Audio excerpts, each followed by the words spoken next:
Pastor Marcy Lynn, tell us a bit about yourself. Me. So I'm 27. Okay. I love Jesus. My favorite color is purple. Okay. And I hate camels. How do you feel about purple camels? I think that's even worse. Yeah, I wouldn't disagree with you. So you hit one of the next kind of lightning round questions with your favorite color. Pick purple. So I'd ask you this: favorite brand of toothpaste? I think probably Colgate. Okay. Out of all the options, I think that's where I tend to pick the most. I don't have a strong preference, but I think naturally I just end up with classic whitening, cavity protection Colgate. Trusty Colgate. Old Faithful. I love it. Is there a particular blend or fragrance you prefer for said toothpaste? I think it's flavor and only and always peppermint. Okay. Not a fan of any other. Cinnamon? Maybe that'd be okay, but I think just peppermint. Yeah, see, cinnamon just like burns. Yeah. Inside. Yeah, it's not good. It's not good. So you're driving down the road, you're thinking, I could use some caffeine. There's a Starbucks right there. You pull in. What are you ordering when you stop at Starbucks? So I like to get a ton of different things, which I know drives our team nuts because I change my order every time and it's not consistent.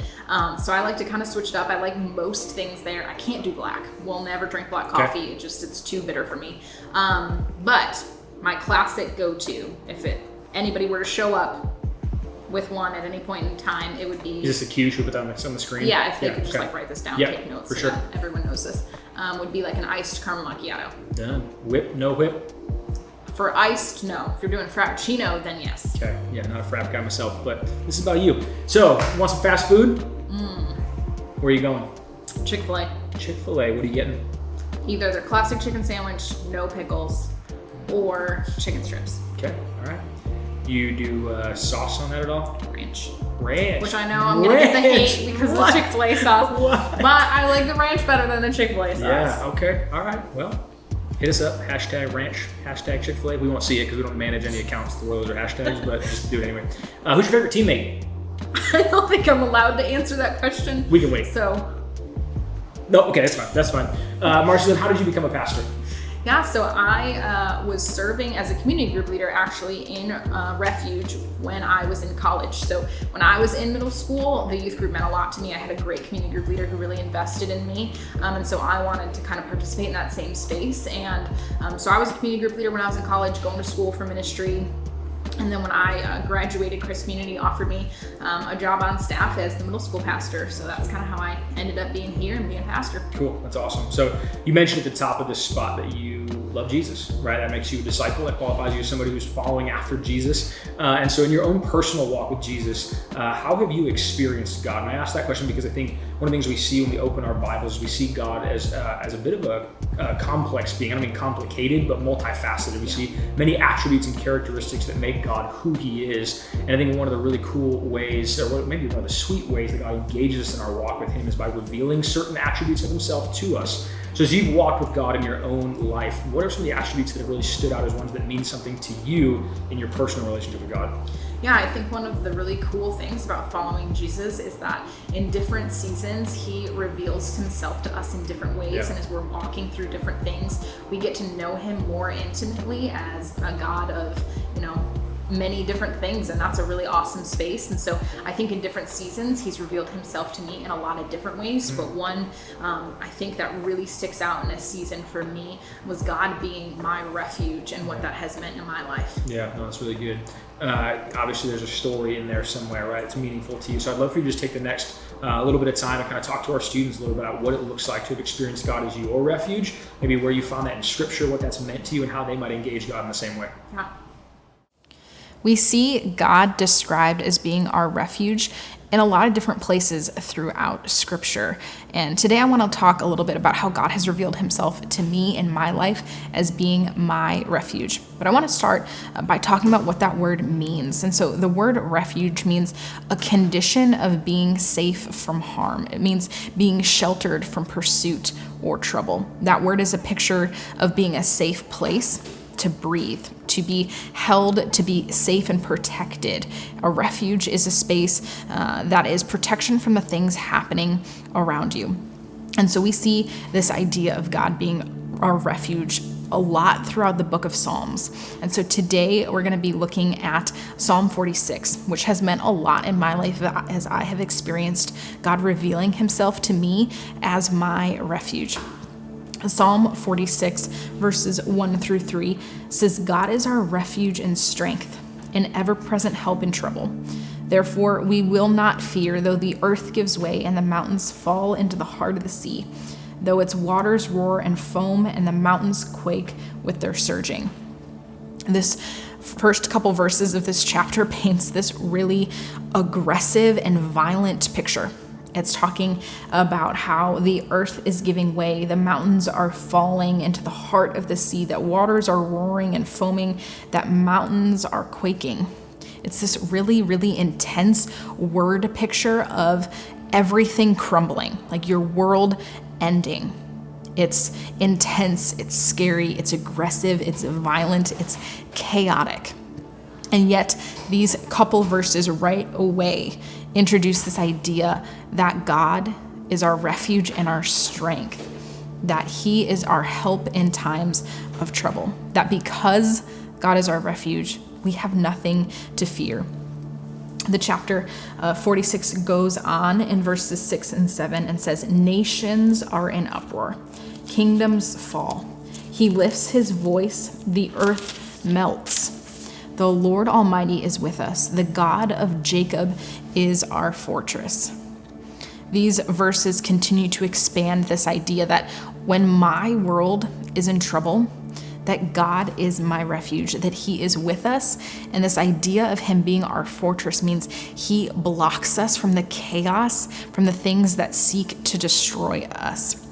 It's this really powerful image that is talking about how God exists to be a place where we are safe from harm.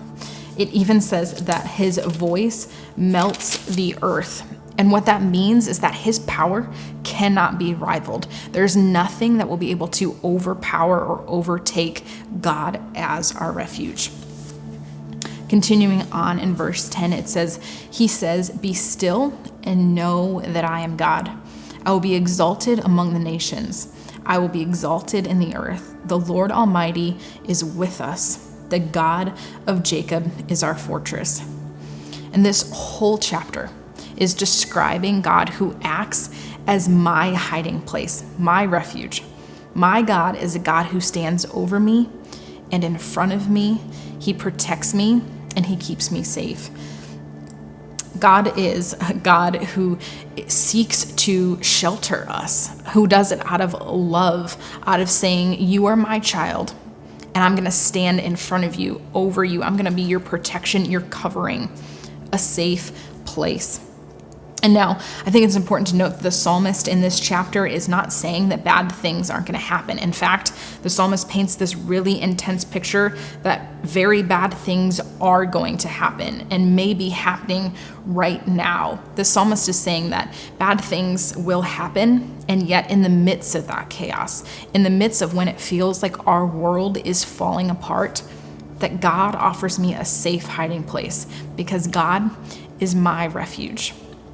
Not a lot of people know this about me, but I'm a scaredy cat. I'm scared of almost everything. And some of those things are funny, and I get to laugh at myself because I'm annoyed that I'm scared of those things. But sometimes my fear is really frustrating because it keeps me from engaging in certain spaces. It keeps me from doing things or sometimes even being obedient to God because my fear overtakes me and oftentimes leaves me paralyzed and stuck. And so this idea of being afraid is something that I have always dealt with. It's part of my everyday life, and it's something that I have to work to surrender to God often. And now I remember a time when I was in high school, things in my life felt like they were just hitting me all at once. I was overwhelmed. There was a lot of anxiety and fear in my life, and circumstances were compounding that fear. I had one of my brothers who was my best friend at the time. He was going away to college, and that's a normal thing, but it felt like I was being abandoned. And my community group leader from middle school, who I'd gotten really close to, who I loved her and her family, they were moving away. And my grandma had just passed away, and she was the first person in my life that I had ever lost. And so all of these circumstances were compiling.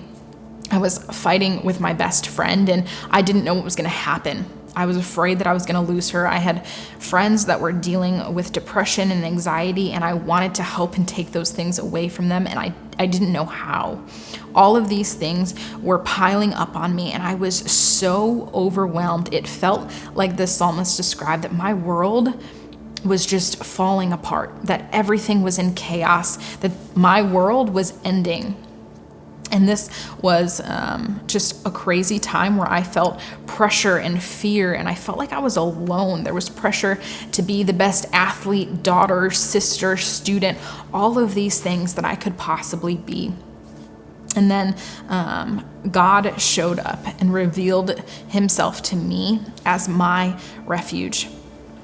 God met me and reminded me that he is my refuge, that he will protect me and give me rest in the midst of all of that chaos. That even though I'm overwhelmed and worn down, that he stands before me and over me as my protection, that he is my hiding space. And I can't tell you what a relief that was for me in that moment, to have God reveal to me in such a loving and personal way, for him to say, I've got you, that this is not all on you. I was able to release some of those feelings of being overwhelmed, and I could lay those circumstances at God's feet and say, I need you to care for me. I need you to protect me. I need you to hold me while the storms and the chaos of this world are overwhelming me. God revealed himself to me as my refuge. And now God has continued to reveal himself to me in moments of my life. Like I said, fear is something that I deal with every day. And so though in that particular moment when I was in high school, God met me and revealed that to me in a really intimate way, he's continued to be my refuge every single day. And that affects how I go about interacting with others and following him as I pursue him. Because each day I get to surrender those feelings of being paralyzed and overwhelmed by life circumstances. And I knew that I'm called to be an example to others of Christ's love, that I get to tell people what it means to have a God who loves me so much that he wants to be my refuge, that he exists to be all of our refuge, that when life is chaotic, when things are overwhelming, when it feels like everything is crashing down upon us, that God gets to be our refuge, our safe place, that he is not just that for me, he is that for all of us, that as people who know and love Jesus, he is saying, I'm here, my arms are open, and I'm available to care for you. Now, we live in a world where everyone around us, our friends, our family, all have crazy things going on. And sometimes those seasons seem to get easier and sometimes they get harder, but all of us know people who are broken and in need of a safe hiding place. I know you know people who are in places where they're hurting and they just need to be protected. They need to be sheltered. They need to experience God as their refuge.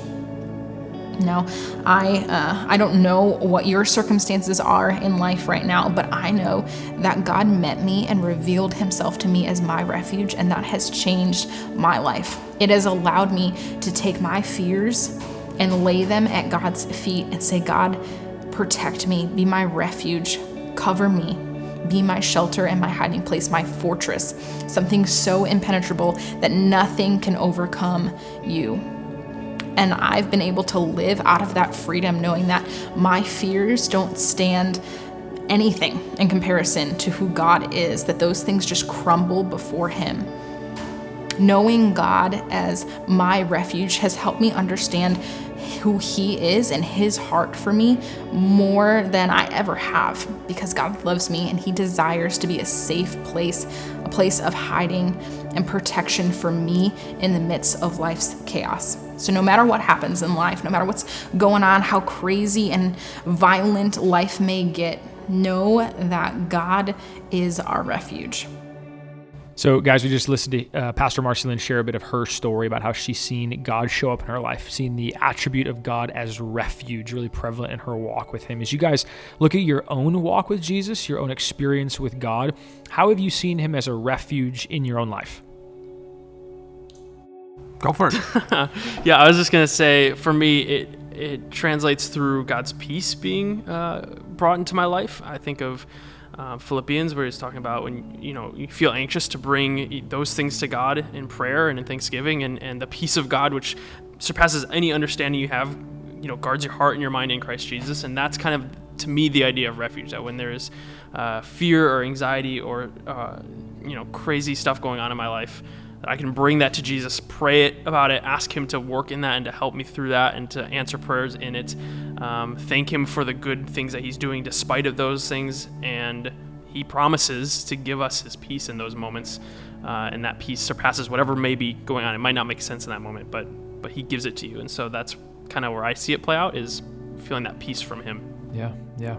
For me, it's in just in anxious moments. I'm an overthinker, and so those are the times where I know that I'm feeling anxious. The Bible tells us to cast our anxieties upon him because he cares, and so he's been a place of refuge for me during those times of high levels of anxiety. Yeah, no, I love that. I love that verse you shared, right? Because there's a sense of it's not even like cast your anxieties or your cares on the Lord because like they're too much for you or because they're really difficult. It's like out of his care for you, right? And that's what the invitation comes out of. It's like, hey, bring those things to me because I care, right? There's a love that kind of sits behind that invitation. I think is really, really rich.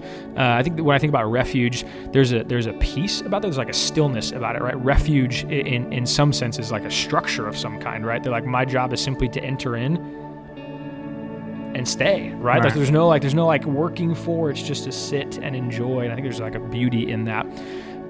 But as I think about the idea of refuge, Marcelin shared a lot of some really interesting stuff about her story. This idea of like, as I'm living, it feels like my world is kind of crashing down around me. Like that's a really like sensitive thing for us to share with us, which I think is really honestly meaningful, hopefully to our students and to us. But when we think about this idea of the world crashing down around us, my guess is we've all experienced seasons in our life. And my assumption is we got students and leaders sitting here right now who are listening to this saying, it feels like my world is crashing down around me and I don't feel like I have a refuge. I don't feel like God is showing up in the middle of this. So if you guys are sitting across the table with a student or a leader sharing some coffee, how would you love them in that? How would you encourage them and guide them in what it looks like to experience God in that way?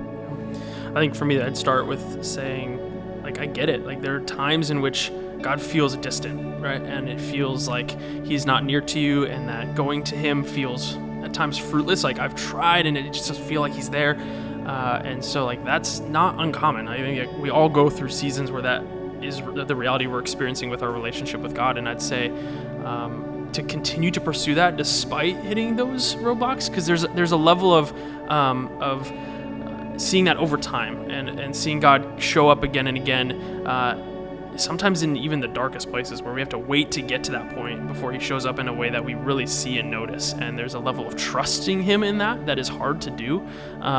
But I think of the verse that says, taste and see that the Lord is good. Like, we won't see that the Lord is our refuge unless we trust him to be that for us. And so continue to seek that out, even if it feels like you're getting nowhere, because he's promised to be our refuge, and that's who he is. And if he's true to himself, which he is, you will find that.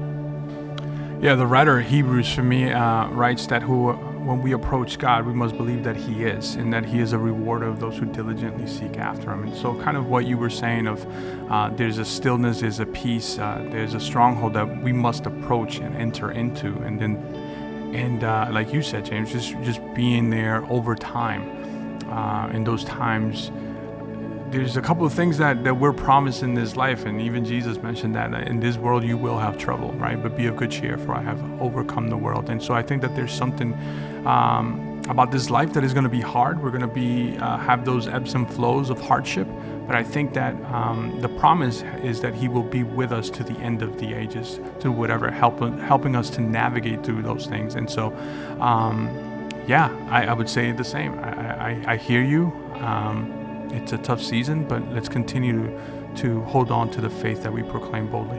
Yeah, no, it's really good. I was talking with a student this last weekend about some of the stuff going on in her life, and I don't know why this came to mind. I haven't seen the movie in forever, but you guys seen Mulan, like the original cartoon? I haven't seen the new one, so I don't know if this is in there. But the scene where she has this rocket on the mountainside, and she shoots it up into the mountains, and an avalanche happens, right? And this thing is racing down at them, and they're just running. And the way they survive is by just jumping behind a rock with the people that matter to them, right? And it's this sense of like, if I stop in front of this avalanche, I have no hope in and of myself to survive this. It's going to come rushing over the back of my head. If I keep running, I can't outrun this avalanche. And so the only option I have is to get the people that I love and the people who love me and jump behind this refuge and let the whole thing come crashing over and trust that who I'm with and who I'm hiding in, so to speak, is enough to protect me, right? And I think there's that encouragement of just jump in, find your people, right? That'd be the practical thing, right? It's like, find your people. Who is that? Who's going to help remind you of who Jesus, who God is as your refuge, and rest in that. I think it's really, really awesome stuff. So